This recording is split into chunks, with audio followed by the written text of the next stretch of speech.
So let's look over here at inside sales. So what are some standards that you want to set here? Okay. Is there a specific time that the inside salesperson, if you have one, is investing in following up with people? Is there a standard around that? Just a time frame of during this amount of time each day is on the phone, dialing and texting, following up with people.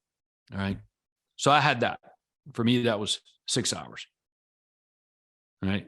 And 6 hours straight, just couldn't do it. So it didn't work. That was a poor standard. All right. So what we did is we created, it was either 2 or 3 hours, depending on the individual. Okay. 2 or 3 hours. They would be on the phone, texting and calling people. That was it. And he took a break. What did they do during a break? They went to lunch. They worked on some admin stuff, but they didn't follow up with the customers during that time frame. It was very important. We created that, and we got consistency of results that way. But the guys who would want to go just 6 or 8 hours straight, they quit. They got burned out. Their productivity fell off. They didn't want to do it anymore. So anyway, part of our job is to make you guys aware of these things.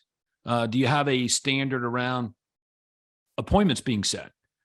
And the answer is there's just a goal or a target around appointments being set, not really a standard. The standard is in like when you talk to someone and they say, I'm planning on making a move in the next 3 to 6 months, our minimum standard of performance is at least half of those get converted to an appointment.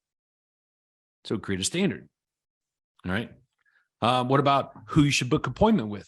Someone who's planning on making a move in the next 3 to 6 months. Standard. All right. So you guys get it. All of these categories have these individual standards that you just apply to your business. But doing all this, like getting all this in place at one time, is not realistic. I don't care how big your business is. You guys could be doing 1,000 deals right now. And if you're not doing this today, just going there and walking in and getting it all implemented like overnight, it's not realistic. Although I would probably say I don't think you could do 1,000 transactions without all these things in place. Let's look at a couple others. When you guys set an appointment, here's one. I'll ask you guys about this. When you set an appointment, you have 2 different kinds of appointments, I believe. Let me know if I'm wrong, but I think you guys got 2 different kind of appointments.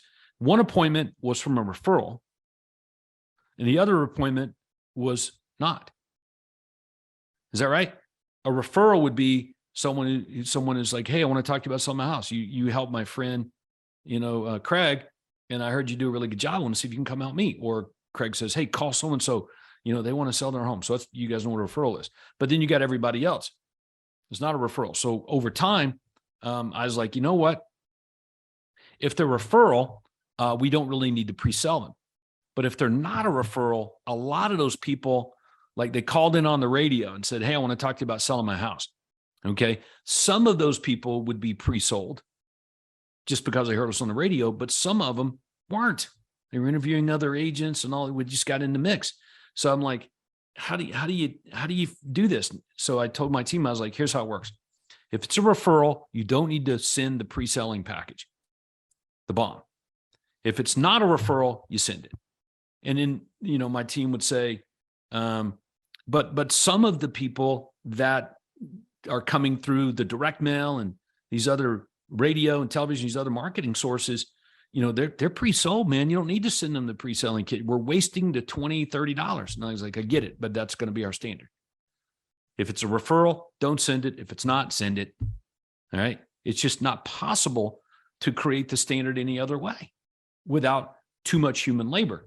So assume that we're in competition, even though they called on the radio. Between them calling in and us getting there, we don't know. They may have talked to somebody else.